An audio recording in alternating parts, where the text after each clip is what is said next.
안녕하세요. 엔타임 강사 연입니다. 오늘 엔드타임 포커스 70강은 강사의 엔타임 메모로 이렇게 시작하겠습니다. 이번 주에 가장 이제 세계에 큰 영향을 준 이제 미국 대선이 있었잖아요. 그죠? 그리고 이제 트럼프가 당선이 되었고, 그죠? 그래서 이제 트럼프 당선에 대한 여러 가지 분석에 대한 여러 가지 정보라든가 지식이라든가 이러한 점은 우리 독자 여러분들이 여러 유튜브라든가 여러 매체를 통해서 다 이제 그 듣고 또 이해했을 줄 압니다. 그러한 데 바탕에서 이제 엔타임 강사로서 엔타임 시각을 가지고 이러한 이제 트럼프 당선이 주는 이제 엔타임 함의는 어떤 건지 우리가 간략하게 살펴보도록 하겠습니다. 트럼프 당선이 주는 엔타임 함의, 그렇죠. 이것의 가장 핵심적인 그런 것을 우리가 본다면은 미국은 자신의 국력에 맞는 영향력 범위를 설정했다라고 하는 것이 이제 가장 큰 이제 엔타임 함의라고 볼 수가 있겠습니다. 그러니까 미국이 예전의 미국이 아니라 글로벌 시대의 미국이 아니라 이제 쇠락해 가는, 그러니까 그러한 이제 국력을 가진 그러한 이제 미국으로서 이제 어떠한 자리매김을 할 것인지에 대한 미국민들의 선택이 트럼프였다. 그거는 결국에는 미국의 핵심 생존 이해 지역으로서의 북태평양 지역을 이제 영향권 범위로 설정한 것이다. 이것이 이제 나타내는 것이 트럼프 당선이다라고 하는 것을 말씀드리고자 하는 것입니다. 그렇죠. 그래서 2차 세계 대전 이후에 전 세계를 다 이제 호령하고 또 이렇게 큰 영향력을 주었던, 그러니까 유일 패권의 어떤 미국의 그러한 이제 그건 이제 과거지요, 과거고 이제 앞으로 펼쳐질 이제 시대는 이제 축소된 이제 미국이라 라고 볼 수가 있겠죠. 여러 지금 뭐 이렇게 그 국가주의니 글로벌 이렇게 두 저기로 이렇게 나눈다던가 여러 이제 보는 시각은 다르지만은 이제 미국이 완전히 뭐 글로벌을 척지고 이렇게 보호주의로 이렇게 고립주의로 완전히 갈 수도 없는 상황이고, 예전처럼. 그렇죠. 그래서 우리가 이해할 거는 영향력의 범위를 이제 북태평양 지역으로 이렇게 축소해서 이제 미국의 생존과 그런 어떤 핵심 이익을 지키겠다라고 하는 그러한 표현이다라고 볼 수 있겠습니다. 그리고 이러한 이제 함의가, 이러한 영향력 범위의 이러한 설정이 세계 엔타임 환경을 어떻게 또 변화시키는지는 우리가 같이 살펴보게 되는 거죠. 그래서 이제 차이나 중공을 견제하는 것에 최선을 다하겠다는 것이다라고 하는 겁니다. 그렇죠? 그러니까 차이나 중공, 그렇죠. 차이나 중공이 지금 한 75% 정도까지 이렇게 미국의 어떤 국력을 이렇게 따라왔는데, 이것에 이제 견제를 통해서 이제 미국의 핵심 이익을 지키겠다라고 하는 겁니다. 그렇기 때문에 이제 한국과 일본과 호주 등이 이제 지정학적 가치가 높아지게 된다라고 하는 것이고, 이제 북태평양 지역이 세계의 초점이 된다라고 하는 이야기죠. 그러니까 이거 세속 사회에 있어서의 초점이라고 볼 수 있겠습니다. 미국을 중심으로. 물론 전 세계적 범위에서는 영의 세계의 초점은 이스라엘, 중동 지중해 지역이라고 할 수가 있겠죠. 하여튼 중동은 어떻게 돼요? 중동은 이제 이스라엘 아랍 친선 지향 구도를 만들면서 이제 미국은 빠지겠다라고 하는 것이다라고 하는 겁니다. 그렇죠. 그러니까 이스라엘 아랍 친선 지향의 구도를 만들면서 미국은 빠지겠다. 그렇기 때문에 이란의 여러 가지 이란과 이란 대리 세력이 이제 굉장히 어려운 이제 상황을 맞닥뜨리게 된 거죠. 그리고 이제 유럽 자신이 지켜야 한다라고 하는 것입니다. 그래서 더 이상 유럽의 안보 무임승차를 용납하지 않겠다라고 하는 것입니다. 그래서 간략하게 그러니까 이렇게 보면은 결국에 미국의 핵심 이해 지역을 요 이제 북태평양 지역으로 이제 놓겠다라고 하는 것입니다. 그렇죠. 한정시켜서 이 중국에 이제 대항하겠다라고 하는 겁니다. 그래서 그 일본, 대한민국, 그다음에 오스트레일리아, 호주, 그다음에 여기 뉴질랜드, 그다음에 멕시코, 캐나다 이러한 이제 부분에 이 미국의 이제 그 모든 이제 그 나머지 역량을 여기에 한정시켜서 이렇게 집중하겠다라고 하는 겁니다. 왜냐면은 집중과 선택을 지금까지 잘 해왔던 미국이 이제 이러한 이제 어떻게 보면 이거는 미국이 선택한 거지만 또 필연적으로 이렇게 작아진 미국의 국력이다라고 하는 거죠. 그렇기 때문에 여기 이제 어떤 그 유럽과 중동 지중해 지역에 어떤 그 공백이 생기는 거죠. 힘의 공백.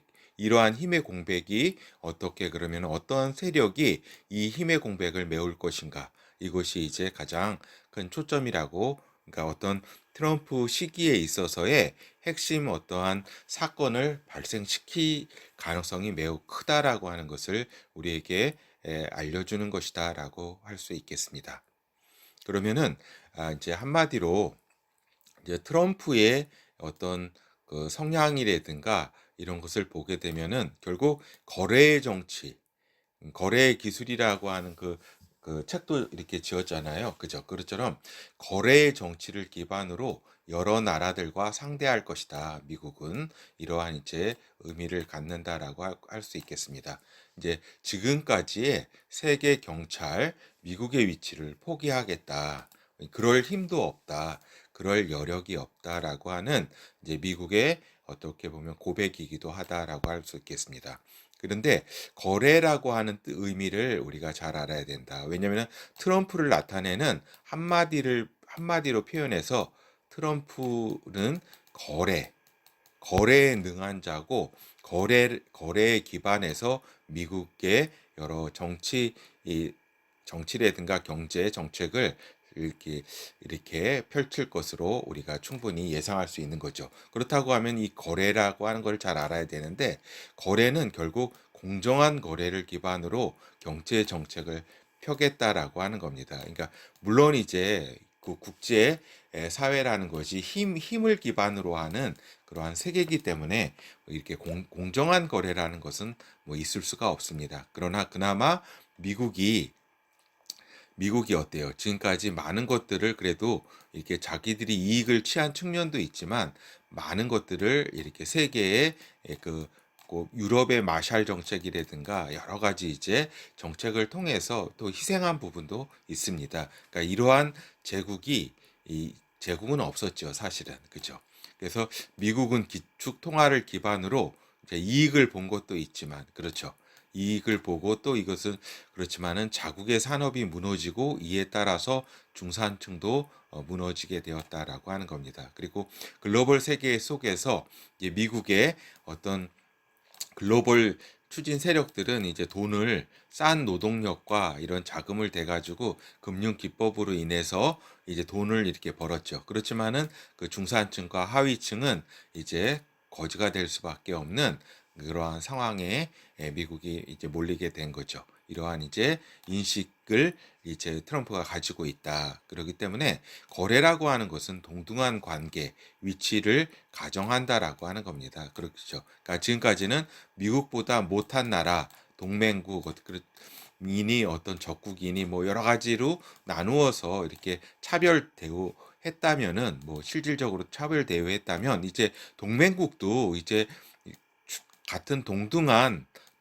나라로서 거래하겠다. 거래적 관계를 맺겠다라고 하는 겁니다. 그죠? 거래의 관계니까 굉장히 어떤 뭐 상하 관계 이런 게 아니라 동등한 관계로 여겨주겠다라고 하는 거죠. 물론 거래는 이익을 위해 최선을 다하지만 상호 윈윈의 차원의 성과와 결과로 정리가 된다라고 하는 겁니다. 그러니까 어느 한쪽이 너무 불합리한 어떤 이익을 갖거나 손해를 보고 이런 것은 거래가 성립할 수 없잖아요. 그죠? 그렇기 때문에 어느 정도 선에서 강대국이 이익을 갖는 미국이 이익을 갖는 그 선에서 정책이 이루어지겠지만 그래도 어느 정도 동등한 관계로 대하겠다라고 하는 겁니다. 그렇기 때문에 어떻게 보면은 그 굉장히 한국과 일본이라든가 여러 나라들이 이제 또 기회를 갖게 될 수도 있다라고 하는 겁니다. 위기와 더불어 이제 기회도 이 거래라고 하는 성격의 트럼프를 이렇게 잘 이렇게 인식을 하고 잘 접근을 하고 이렇게 대화를 하고 관계를 맺는다면 그렇게 또 유리한 어떤 것들을 또 얻어낼 수도 있다라고 하는 거죠. 그리고 또 멕시코를 우회해서 미국에 수출하는 경우에 대한 강력한 미국의 관세 정책도 예상이 된다라고 하는 겁니다. 그렇죠. 그래서 여러 가지 관세 정책이 어떻게 변할 것이고 미국이 트럼프가 무엇을 요구할 것인가는 뭐 다 알려진 사실이고 다 많은 분석들이 있기 때문에 생략하도록 하겠습니다. 일단 잊지 말아야 될 거는 거래의 정치, 거래. 트럼프는 거래를 통해서 이를 이렇게 상호 윈윈 차원의 그, 너무 한쪽이 너무 이렇게 불합리하지 않은 그런 불공정하지 않은 상황 가운데 이렇게 일을 처리하겠다. 이러한 이제 기본적인 성격을 알고 있어야 되겠다라고 하는 거죠. 그렇다고 하면은 지금 트럼프 집권 2기 동안에 이제 유럽의 커다란 변화가 예상이 된다라고 하는 겁니다. 그렇죠. 그러니까 일단 가장 물론 지금 일본이라든가 한국이라든가 이런 관세라든가 여러 가지 문제 또 방위비 분담 그다음에 또 주둔 비용이라든가 그 주둔 비용이라든가 여러 가지로 이제 여러 가지 고심하고 있고 또 여러 나라들이 뭐 멕시코라든가 다 이렇게 또 세계 뭐 중국은 뭐 말할 것도 없죠. 뭐 그리고 뭐 그런 건 말할 것도 없고 하여튼 굉장히 불안해하고 있지만 가장 발등에 불이 떨어진 것은 유럽이다라고 하는 겁니다. 왜냐하면 유럽은 안보적으로나 경제적으로 전혀 준비가 되어 있지 못하다라고 하는 것이죠. 그렇기 때문에 이제 프랑스 등의 남부 유럽 중심으로 새로운 판이 형성될 가능성이 굉장히 커졌다라고 하는 겁니다. 이것은 이제 유럽이 커다란 변화의 핵심적인 내용이다라고 하는 거죠. 새로운 판이 남부 유럽 중심으로 새로운 판이 형성될 가능성이 이렇게 커졌다라고 하는 거죠. 그러니까 유럽 연합의 책임 분담을 거부하면서 왜냐하면은 그 프랑스라든가 이런 나라들이 유럽 연합의 책임 분담을 거부하겠다. 이거 너무 그 블랙시트 영국이 떨어져 나간 것도 사실은 유럽의 책임 분담 여러 가지 그 맡아야 될 책임을 벗어나겠다는 거 아니에요? 그렇죠. 그렇기 때문에 프랑스 등도 이제 이러한 이제 벗어날 그러한 상황이 되지 않을까 생각이 듭니다. 그리고 이러한 남부 유럽 등이 프랑스 등 남부 유럽 등이 미국이 빠지는 중동 지역에서 기회를 노려보겠다라고 하는 것이 이제 요 새로운 판이 내 핵심이라고 볼 수 있겠습니다. 즉 유럽과 중동에서 미국이 빠지는 상황에서 지중해 지역에서 후 로마 제국이 출현할 가능성이 매우 높아진 그러한 상황이다라고 하는 것이 이러한 상황에 커다란 변화가 예상되는 것이 트럼프 집권 2기 동안의 모습이다라고 하는 거죠. 그래서 이러한 그렇죠. 이러한 이제 요 유럽과 중동에서 미국의 세력이 빠지고 미국은 요 동북아시아를 비롯한 요 태평양 지역에 힘을 투사하고 여기에 집중할 때에 이제 여기 있는 공백 있잖아요. 공백. 요 미국이 빠진 이 공백을 이제 요 프랑스 남부 유럽이 이제 요 중동 지역과 북부아프리카 요 중동 지역과 합쳐서 이제 그 10개국 연합 후 로마 제국을 도모하게 될 그러한 상황이 이제 다가오고 있다라고 하는 것을 강하게 느끼게 되고 이러한 이제 판이 형성될 가능성이 트럼프 2기 동안에 그 어느 때보다 높다라고 할 수 있겠습니다. 그렇죠. 그래서 이제 이러한 어떤 그 시각은 어때요? 우리 그 엔타임 센터가 줄곧 엔타임 스케줄의 시발점으로 주장하고 있는 10개국 연합 후 로마 제국의 출현이 이제 나타날 판의 밑바탕이 다져지고 있다라고 이제 판단이 되는 것입니다. 알겠죠? 왜 이제 많은 여러 가지 트럼프 집권 이기에 대한 분석이 많이 있지만 엔타임 스케줄로 볼 때는 저희 엔타임 센터는 이 트럼프 이기 동안에 이 그 10개국 연합 후 로마 제국의 출현이 굉장히 굉장히 이렇게 아직은 희미하지만 그러한 이제 밑바 판의 밑바탕이 다져지고 있다라고 하는 시각을 이렇게 판단을 갖고 있고, 이것이 가장 중요한 이제 엔타임 함이다. 트럼프 당선이 주는 엔타임 함이라고 이렇게 볼 수가 있겠다라고 하는 것입니다. 그래서 여기에서 이제 그리고 이제 추가적 메모는 이제 어떤 거냐면 이번 그 선거를 통해서 미혹의 근원이 되고 있는 미디어에 대해서 뭐 이렇게 우리가 저기 그 원래는 제가 좀 길게 얘기를 하려고 그랬는데 뭐 여러분도 다 알고 계시니까 간략하게 뭐요 결론적 차원에서 말씀드리겠습니다. 여론조사의 어려움이 더욱 높아진 것은 사실이다. 왜냐하면 이 여론조사에 대한 신뢰성이 너무나 없고 뭐 1,000명도 안 되는 그러한 이제 그 어떤 그 집단을 그 표본 집단을 가지고 모집단을 이렇게 그 어떤 저기에 내는 거 아니에요. 결과를 그 도출해 내는 거기 때문에 그런 이제 여러 가지 뭐 그 전화도 받지도 않고 그렇죠. 그렇게 어려움이 있는 건 사실이잖아요. 그죠? 그러나 이제 이러한 어려움도 있었지만은 의도적이고 정파적인 사실 왜곡이 있었던 이번 선거다라고 하는 겁니다. 312표라고 하는 진짜 그 임에도 그러니까 엄청난 차이가 있었음에도 불구하고 이제 막상막하 거짓으로 이렇게 주장하다가 이제 막 거의 뭐 박빙으로 막 이렇게 하다가 이렇게 저기를 한 거죠. 이거 자체가 이제 여기에 우리 그 속는 우리 그 독자 여러분은 없으리라고 생각이 됩니다. 알겠죠? 저는 사실은 여기 그 저기 그 해리스를 이렇게 지지하건 트럼프를 지지하는 것에 대해서는 각각의 뭐 이렇게 그 주관 세계관이 또 이렇게 다를 수 있고 정보가 다 다를 수 있기 때문에 다 그럴 수 있다고 판단 그 충분히 이해하는 생각을 갖고 있습니다. 어디를 지지하건 뭐 저도 사실은 이번 그 저기 그 선거가 이제 해리스가 되느냐 트럼프가 되느냐에 대한 누가 되느냐 관심보다는 어떠한 방향으로 이제 엔타임이라고 하는 스케줄로 가는 것은 확실한데 어떠한 스케줄로 이렇게 시나리오로 가느냐의 그 차이점만 있을 뿐이지 엔타임으로 가는 이제 그런 상황은 똑같기 때문에 사실 누가 이기느냐는 큰 관심은 없었습니다. 그러나 이제 지금 이제 트럼프가 이제 되었기 때문에 이러한 스케줄로 가겠구나 하는 그런 것에 이제 그 여러 가지 시나리오를 이제 생각을 하게 되는 거죠. 그러니까 물론 이제 20년의 그 선거의 성격은 좀 달랐다고 봅니다. 왜냐하면 그때에 트럼프가 됐다면 엔타임 스케줄은 조금 늦춰주지 않았을까. 그러나 이제 지금 이제 상황으로 볼 때는 누가 되든지 간에 이러한 이제 스케줄에는 큰 변함은 없겠구나 이런 생각을 하게 됩니다.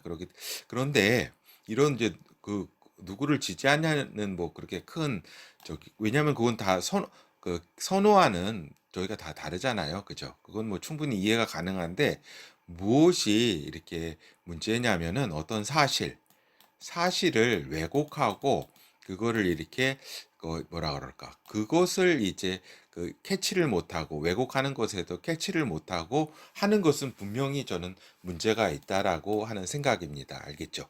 그러니까 잘못된 정보는 이제 미래를 대비하지 못하게 하는 차원을 넘어서 앞으로는 생존의 차원의 문제가 될 것이기 때문에 더욱 그렇다라고 하는 겁니다. 그러니까 지금은 잘못된 정보가 이제 경제적 손해 정도 그잖아요. 우리가 사실은 트럼프가 될 거를 다 이렇게 그 예측하고 잘했다면은 대비를 잘 할 거 아니에요. 경제적인 분야나 어떤 정치 분야나 여러 가지 대비를 하는데 이렇게 막 그 잘못된 정보가 넘쳐날 때 대비를 못 하게 되고 아니면은 엉뚱한 대비를 하게 된다라고 하는 겁니다. 특별히 이제 뭐 미국은 말할 것도 없고 한국의 미디어 이렇게 언론 환경은 사실은 사망했다라고 하는 표현이 맞을 겁니다. 그렇죠.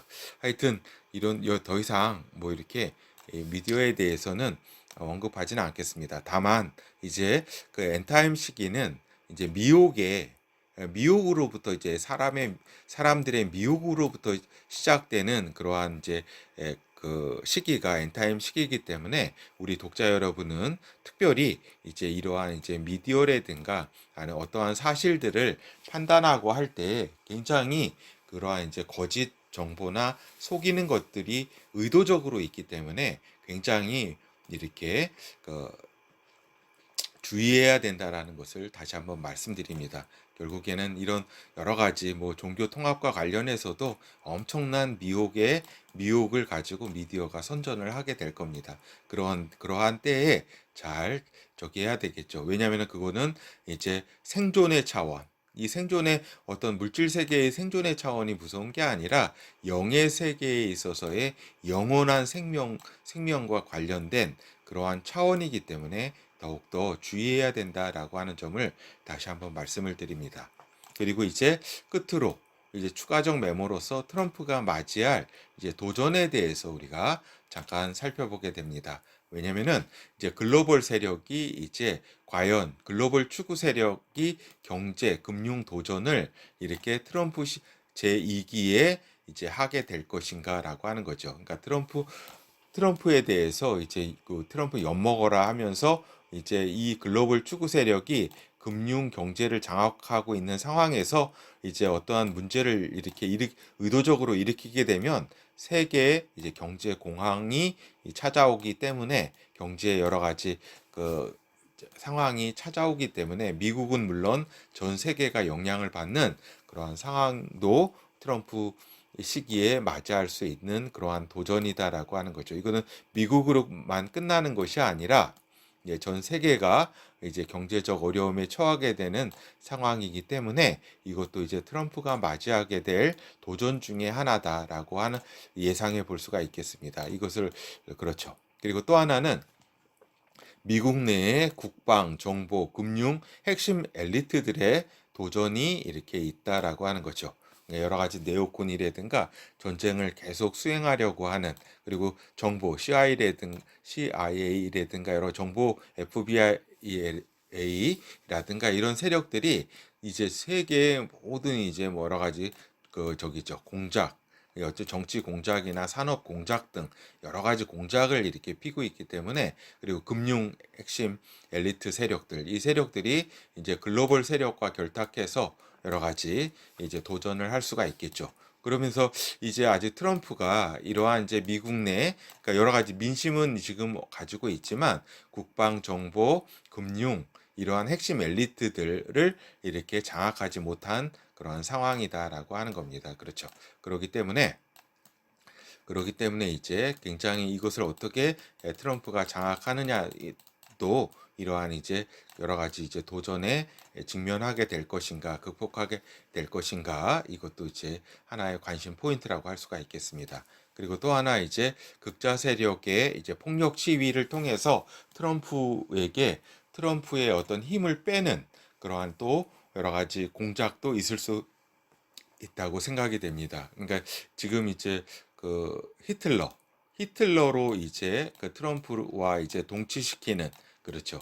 그래가지고 이런 것들은 이제 트럼프를 악마화시키면서 이제 폭력 시위 그러니까 그 민주주의가 무너졌다, 민주주의를 무너뜨린다라고 하는 프레임으로 이제 그 극자 시위의 그 폭력 시위를 통해서 트럼프의 어떤 정책 그 여러 가지 혼란 상태를 야기하는 그런 준내전 상태까지도 갈 수 있는 그러한 도전이 기다리고 있다라고 하는 겁니다. 그런데 지금 이제 그 하원과 상원 모두를 다 장악했기 때문에 이러한 이제 이 세력들도 그렇게 크게 움직일 만한 그러한 이제 굉장히 몰려 있는 상황이기도 하다라고 하는 겁니다. 제가 굉장히 또 여기 좀 우려보다는 하나의 예측하는 것은 미국의 자연 재난이다라고 하는 겁니다. 그러니까 엔타임 시기에 돌입하게 되면서 이제 이렇게 볼 때에 저기죠.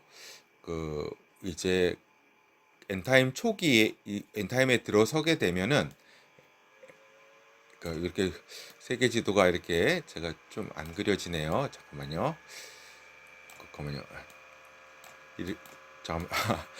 하여튼 이러한 이제 그 자연재해, 그러니까 캘리포니아 지역의 그 지진, 그러니까 환태평양 그 지진대에 속해 있잖아요, 그죠? 그리고 플로리다 지역의 지속적인 여러 가지 그 뭐라 그러나요? 그 태풍이 있잖아요.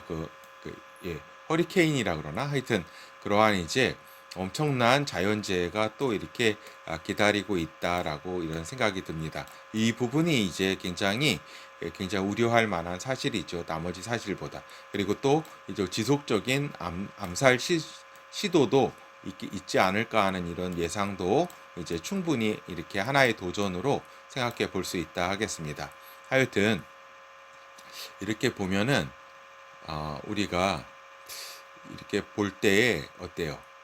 그 제가 좀 예상해 볼 때는 그 엔타임 그 초기에 여기 대만이나 여기 남중국해 여러 뭐 대한민국도 되죠. 또 일본이나 하나의 충돌, 중국과 미국의 충돌이 이렇게 있을 것으로 예상되는데 거기에서 이렇게 그 거의 무승부라든가 여러 상황이 이렇게 그 잠정적으로 해결이 된다고 해도 그 엔타임 시기에 들어가서는 요 환태평양 지역이 어디 뭐예요? 화산 지진 때 아니에요. 그렇죠. 그렇기 때문에 이쪽 지역 그 미국의 캘리포니아 지역이라든가 일본이라든가 하는 필리핀이나 호주라든가 이런 나라, 뉴질랜드나 이런 나라들이 자연재해에 엄청난 이제 마지막 때에 자연재해에 직면하게 될 가능성이 크다라고 하는 겁니다. 그렇기 때문에 이렇게 브릭스를 비롯한 브릭스 플러스가 이제 적그리스도와 함께 이제 세계를 다 장악하게 되는 그러한 이제 상황이 이제 펼쳐지게 될 걸로 예상이 됩니다.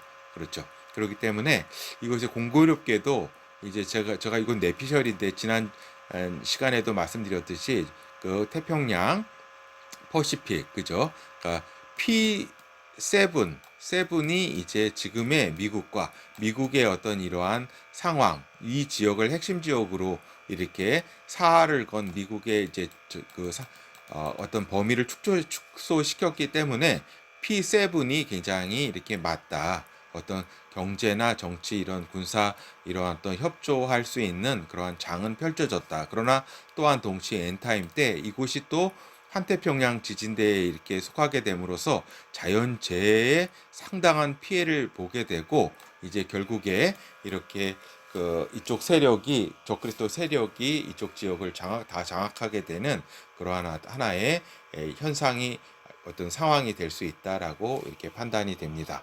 예상이 된다라고 볼 수 있겠습니다. 오늘 하여간 이제 오늘 엔타임 메모에서는 이제 미국은 이제 핵심 생존 이해 지역으로서 북태평양 지역으로 영향력 범위를 국력에 맞게 재설정해서 축소시켰다라고 하는 거죠. 이 사실을 이렇게 알아야지 이렇게 뭐 이렇게 고립주의니 아니면은 뭐 이렇게 자국 내에 이렇게 강한 어떤 뭐 그런 면도 있죠. 이렇게 자국 우선주의 뭐 그런 것도 있지만 여러 가지 엔타임적 시각으로는 이러한 이제 그 시각이 이렇게 있다라는 점을 말씀을 드립니다. 그러면서 한층 다가온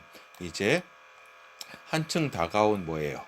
한층 다가온 이제 그 지중해 중동 지역의 10개국 연합의 그러한 판을 또 이렇게 이 지역에 미국이 빠지면서 이렇게 새롭게 형성될 가능성이 트럼프 집권 2기에 굉장히 그 가능성이 높아졌다. 이제 서서히 그 밑바탕이 다져지고 있다라는 점까지 이해하면 되겠습니다. 예, 감사합니다.